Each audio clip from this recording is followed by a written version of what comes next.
बोले आचार्य 108 विश्वनाथ महाराज की।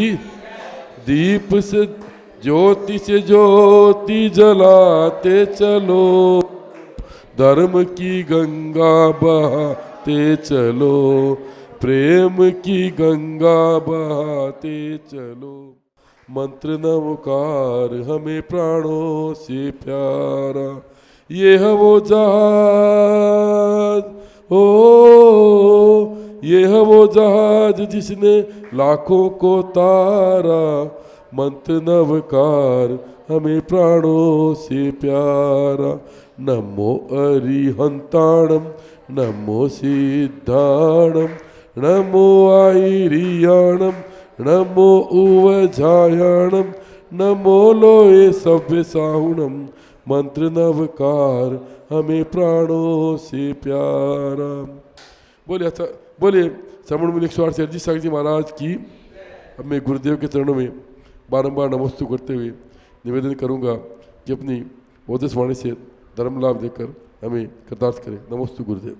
ओम नमः सिद्धिभ्यः। कारुणमुकारं अरिहन्ताणं तैः सिद्धाणं, आयर्युवज्झायाणं लोयं ये सव्यसाहुणं। नमो अरिहन्ताणं, नमो सिद्धाणं, नमो आयर्याणं, नमो वज्झायाणं, नमो लोये सव्यसाहुणं। बोले अनंतानंद से परमेष्ठी भगवानी की, आदिरम आदिनाथ भगवानी की, वर्तमान शासने महावीर भगवानी की, आचार्य श्री विश्वसागर जी महाराज जी की, अहिंसा में विश्व धर्म की।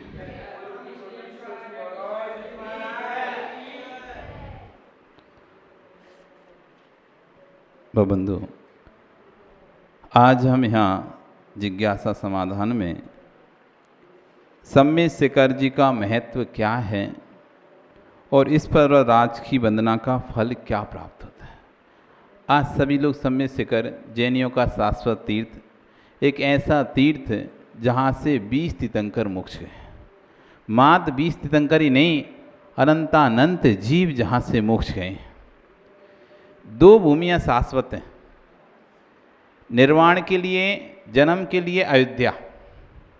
ये काल हुंडापक्षणी काल चल रहा है।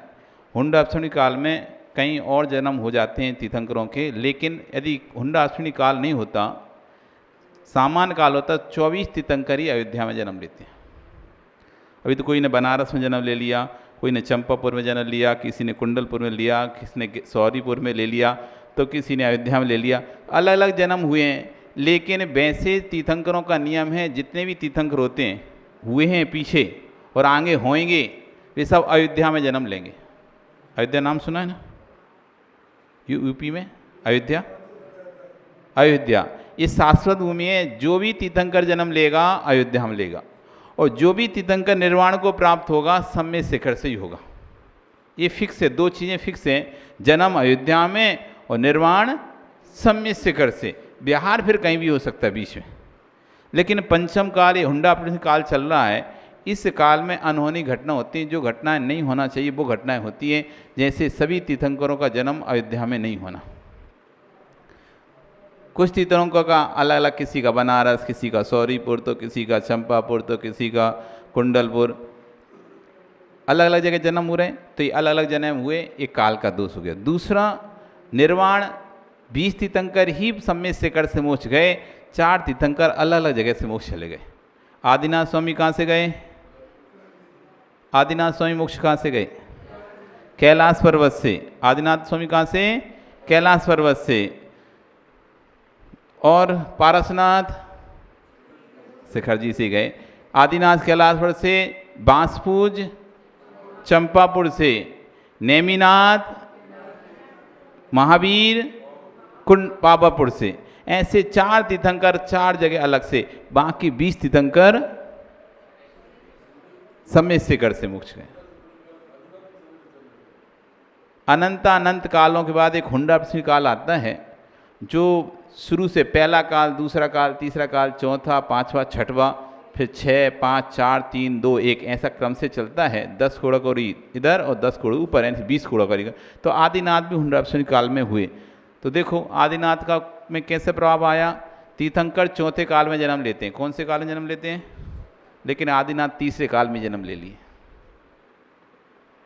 तीर्थंकर कौन से काल में जन्म लेते हैं?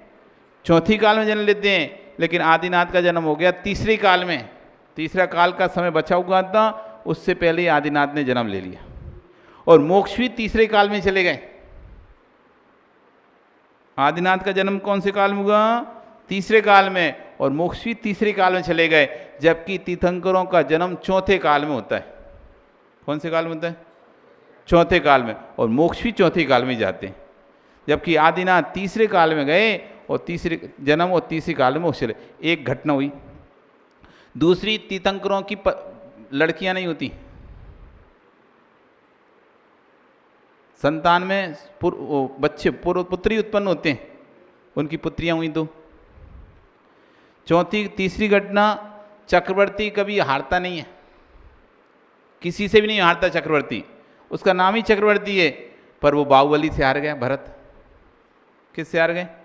बाहुबली से। ये घटना घट गई, मान भंग हो गया चक्रवर्ती का, जबकि चक्रवर्ती कभी मान भंग नहीं होता।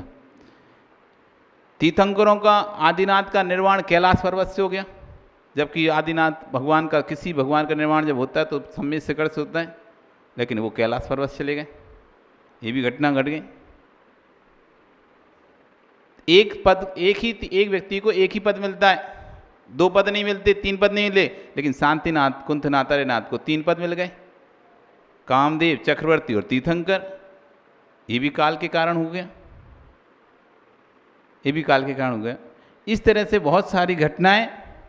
भगवान महावीर स्वामी का कुंडल पापपुर से मोक्ष जाना, कुंडलपुर में जन्म होना, और तीर्थंकरों का भी अलग स्थान से जन्म होना और अलग अलग स्थान पर मोक्ष जाना, ये सब काल दोष।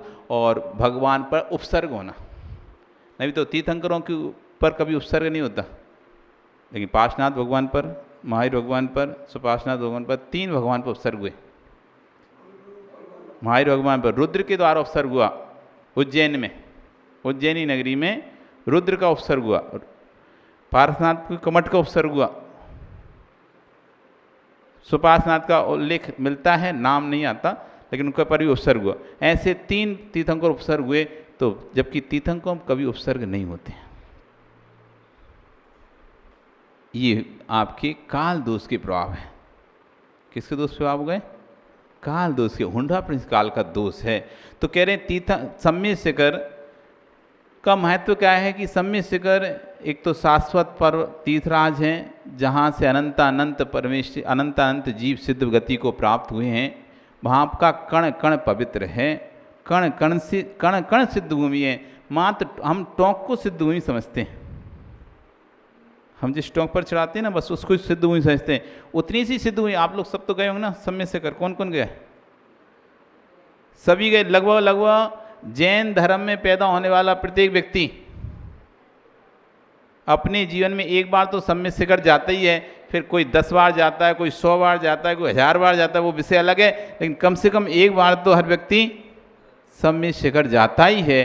तो वो टोंक मात्र से भगवान मोक्ष नहीं गए। टोंक तो एक स्थान नियत कर दिया कि कहीं तो जाके अर्घ्य चढ़ाएगा व्यक्ति।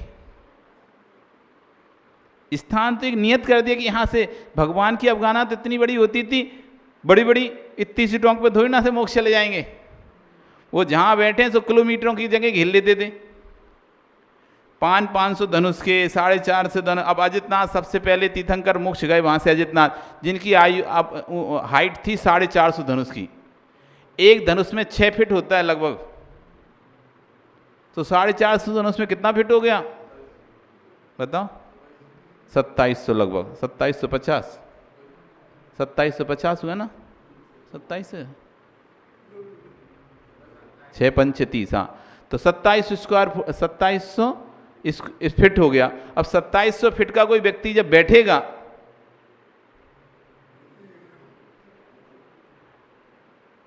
डेढ़ फीट की प्रतिमा होती है ना, 15 इंची, 1.25 फीट होता है, उसकी बैठने पर वो 1 फीट जगह घेरती है। 15 इंची की 1.25 फीट की प्रतिमा कितना इंच जगह घेरती है? 1 फीट की जगह घेरती है। अब सोचो 2750 फीट की का व्यक्ति कितनी जगह घेरेगा? 2700 फीट का व्यक्ति कम से कम 2000 फीट जगह घेरेगा। 2000 मतलब इतना सा है, देखो तो 20-30 फीट है, इतना सा, ये 30 फीट की जगह है। अब इसी में लगा लो 2000 स्क्वायर, 2000 फीट कितना होगा? जब 30 फीट इतना है यहाँ से यहाँ तक, तुम बैठे हो 2 फीट की जगह घेर रहे हो मुश्किल से। कितनी फीट की जगह घेर रहे हैं? 2 फीट की। और यहीं 2000 फीट की जगह घेरना हो तो है 2000 स्क्वायर फुट, 2000 फुट समझते हो ना कितना हो गया? तो 2000 फीट की जगह घेरे। अब सोचो तो वो टोंक कितनी बड़ी है? 6x6 की टोंक की जगह कितनी है?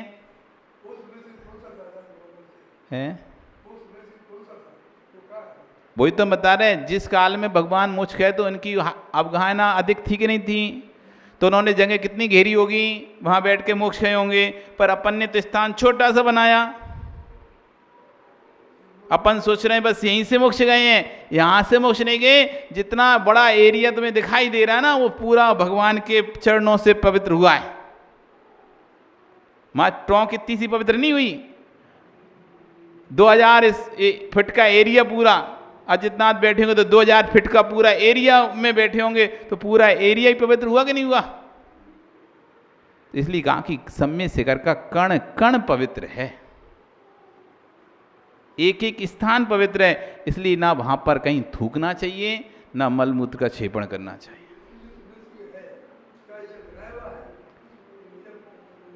बनाए नहीं है, बनाए नहीं है। समय के अनुसार रचना छोटी होती जाती है, क्षरण होता जाता है। आज अपन देख रहे हैं, कोई पहले पर्वत बहुत बड़ा था, पानी गिरते गिरते झड़ते झड़ते छोटा छोटा पर्वत हो गया। तो पर्वत तो स्थान तो शाश्वत है, उस पर जो रचना है वो बनती बिगड़ती रहती है। पर्वतों की रचना है, मट्टी खिसकी, भूस्खलन होता है, पेड़ गिरते हैं, मट्टी गिरती है, स्थान धीरे धीरे छोटा होता जाता है। लोग वहाँ पर कुछ बनाते हैं, तोड़ देते हैं, ये कर देते हैं, वो कर देते हैं। तो स्थान में जो बनावट रचना है वो कमबड़ होती रहती है, काल के हिसाब से घटती जा रही है। आगे जाके जाते नष्ट हो जाएगा, पहले फ्लैट दिखने लगेगा धीरे धीरे जाके। अब देख रहे हैं अपन, लोग वहाँ पर मकान बनाने लगे, सब कुछ कर रहे हैं। धीरे धीरे जाके वहाँ पर बड़े बड़े धर्मशालाएँ बन जाएंगी, क्वार्टर बन जाएंगे, सब बन ही रहे हैं वहाँ पे।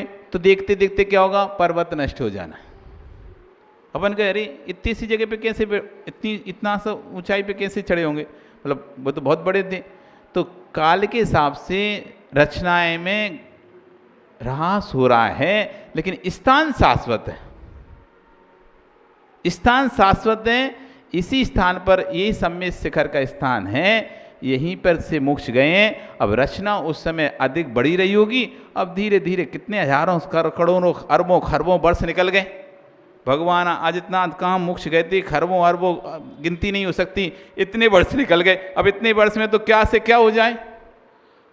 आप 25 साल पहले शिखर जी गए हो और आज शिखर जी जाओ, कितना अंतर दिखाई देगा आपको। जब हम बच्चे थे तब शिखर जी गए थे तो चढ़ाई, सब कुछ, ऊंचाई, सब कुछ था, अधिक था। अब जैसे जैसे बनते जा रहे हैं तो मिट्टी खलती जा रही है, स्थान छोटा छोटा होता जा रहा है, आसानी होती जा रही है। तो रचनाओं बदलती रहती हैं, लेकिन कहते हैं कि पूरा जो क्षेत्र है वो तीर्थंकों की रज से, पावन रज से पवित्र है। ऐसा क्षेत्र, ऐसे प्रत्येक क्षेत्र कण कण पवित्र है। इसलिए उस क्षेत्र पर ना तो कोई गंदगी करना चाहिए, ना मलमूत्र क्षेपण करना चाहिए।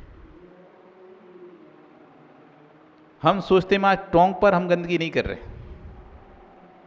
टोंक के आसपास थूक देते हैं, पानी की बोतलें फेंक देते हैं, पानी मुंह में फीक के कुल्ला करके थूकते हैं।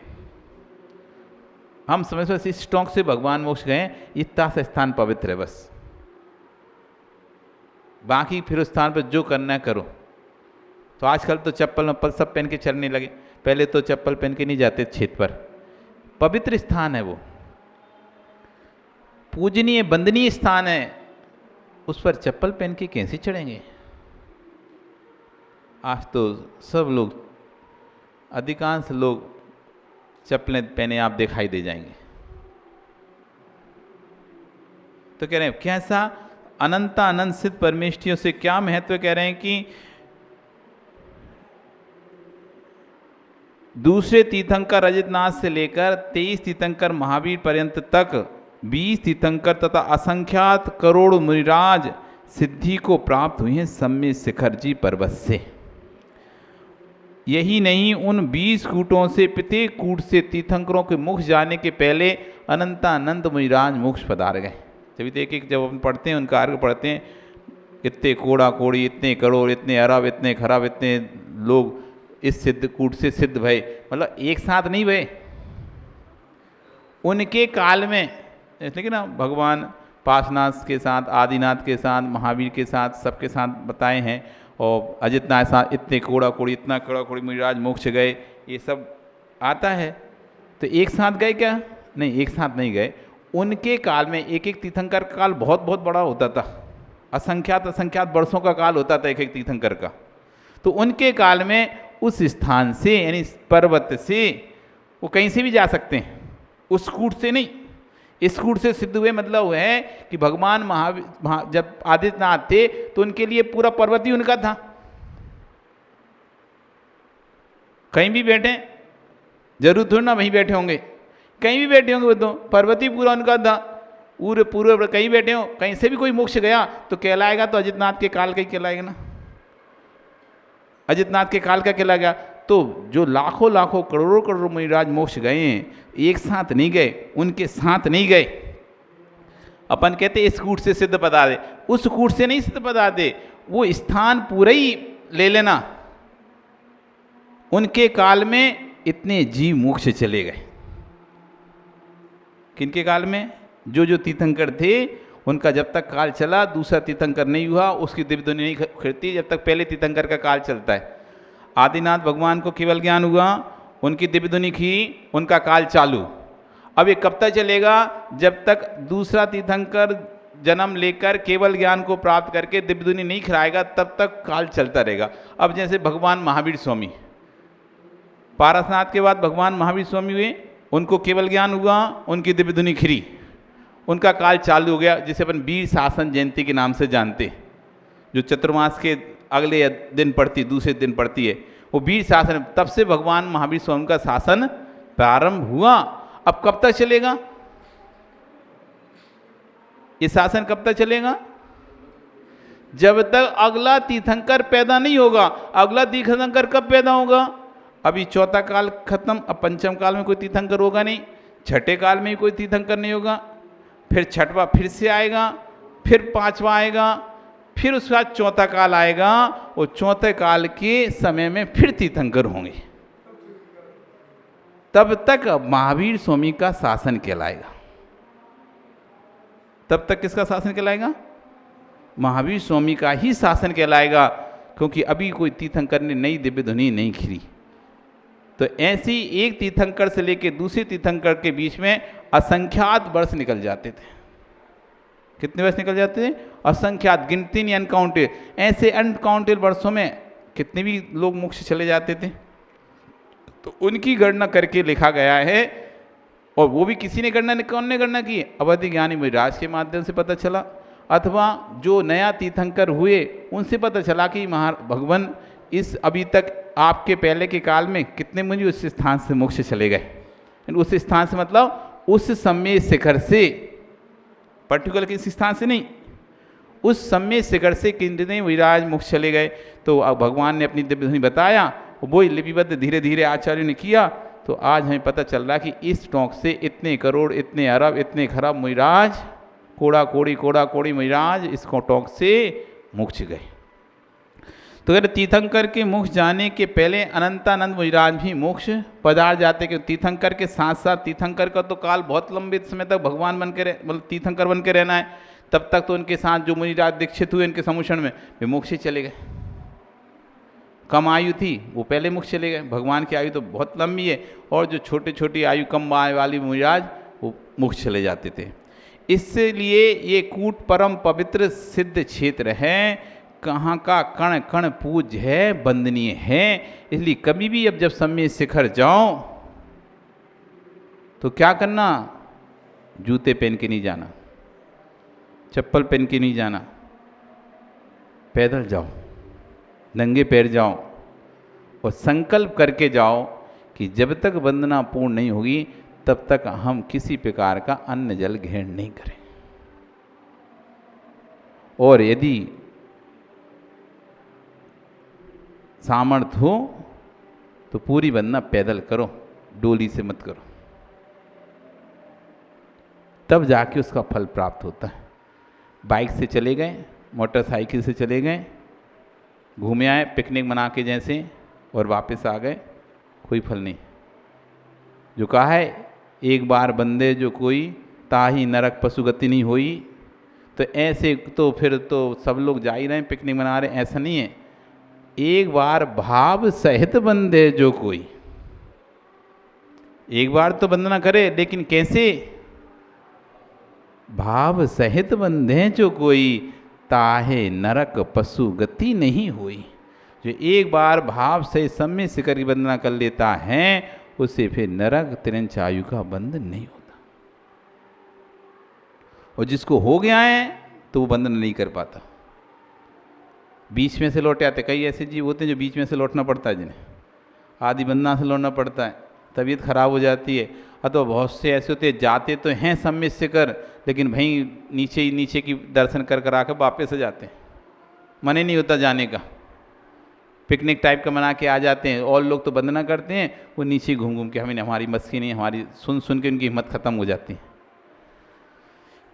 एक एक क्या सम्य शिखर महत्व नाम का एक ग्रंथ है, उसमें लिखा है एक एक स्मितास्त्रा कूटे मुक्ता हन्यत कहा सर्वशैला वरस्त तस्मादयम द्वादश योजना। ये क्षेत्र 12 योजन प्रमाण वाला था। जो सम्य शिखर है ना, वो कितने योजन का था, 12 योजन का था। 12 योजन मतलब होता है एक योजन में 12 किलोमीटर। एक योजन कितना, 12 किलोमीटर, 144 किलोमीटर योजन प्रमाण, 144 किलोमीटर के एरिया का है रेडियस। सम्य शिखर मूल पर्वत जब रहा तब कितना बड़ा था, 144 किलोमीटर का। अब तो कितना सा रह गया, पूरा यहाँ से लेके वहाँ तक 2-3 किलोमीटर में अब जाता, 2 किलोमीटर भी नहीं होगा।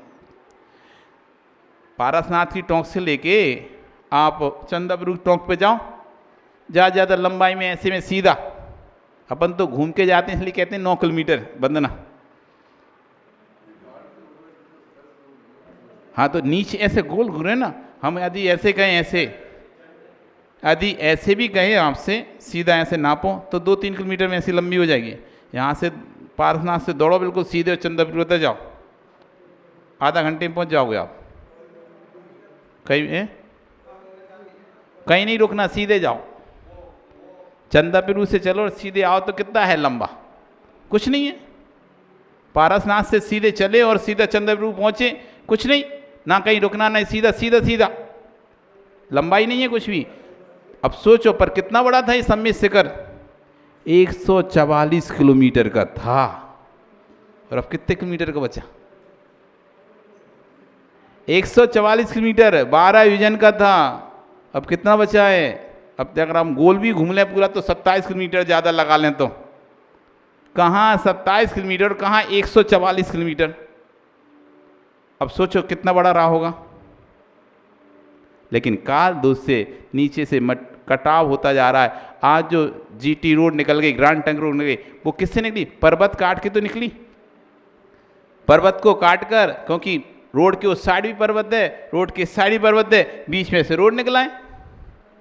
उसी पर्वत श्रृंखला को तो काट के निकला है, उसी पर्वत श्रृंखला को काट के रोड निकाल दिया, कम हो गया स्थान। यदि वो रोड नहीं होती तो पर्वत और लंबा दिखाई देता दूर तक, तब जाके तो 144 किलोमीटर बैठेगा ना, ऐसी थोड़ी ना बैठ जाएगा। तो इसलिए समय के अनुरूप पर्वत का ह्रास होता जा रहा है। वैसे ओरिजिनल साइज इस पर्वत में कि ओरिजिनल जो है वो 112 योजन प्रमाण है, यानी एक योजन में चार कोस होते हैं। एक कोष में 2 मील होते हैं, एक मील में 1.5 किलोमीटर होता है। ऐसे करके एक योजन में 12 किलोमीटर होते हैं और 140 मीटर अप्रॉक्स उसका रहता है। इस सम्य शिखर पर्वत की वंदना केवल भव्य ही कर सकते हैं। जो भव्य हैं, जो आगामी जाके मोक्ष जाएंगे, ऐसे जीव ही सम्य शिखर की वंदना कर सकता है। अभव्य नहीं जा सकते, अभव्य नहीं जा सकते। जो भविष्य में मुक्त होंगे वे भव्य जीव कहलाते हैं, तथा जो कभी मुक्त नहीं होंगे वे अभव्य कहलाते हैं। तो भव्य जीव ही इस पर्वत की वंदना कर सकता है। अभव्य जीवों के लिए भाव ही नहीं बनेंगे।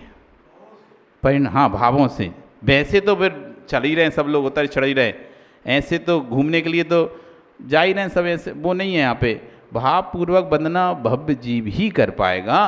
पिकनिक के लिए तो फिर लोग आते हैं जाते हैं, घूम फिर रहे हैं, उनका तो कोई परिणाम ही नहीं, भाव ही नहीं है। तो भव्य जीव है, जो भव्य जीव है उसी के परिणाम भाव सहित शुद्ध रूप से वंदना करने के होंगे। नहीं तो फिर खाते पीते, तुम देखते हो शिखर जी पे कि खाते पीते पूरे में हर टोंक पे खा रहे हैं, पी रहे हैं, फिर बैठ जाते हैं, फिर खा लेते हैं, फिर पी लेते हैं, फिर 10 बजे तक शाम तक आ रहे हैं खा पी के मस्त। तो ऐसा नहीं, जो भाव सहित बिल्कुल शुद्धता के साथ जो वंदना करता है, ऐसा भव्य जीव नियम से मोक्ष को प्राप्त होता। आज आपका समय हो गया, कल फिर आओगे और इसकी और चर्चाएं हैं, हम और चर्चाएं इस समय से करके ऊपर करेंगे। बोली भगवान महावीर स्वामी की।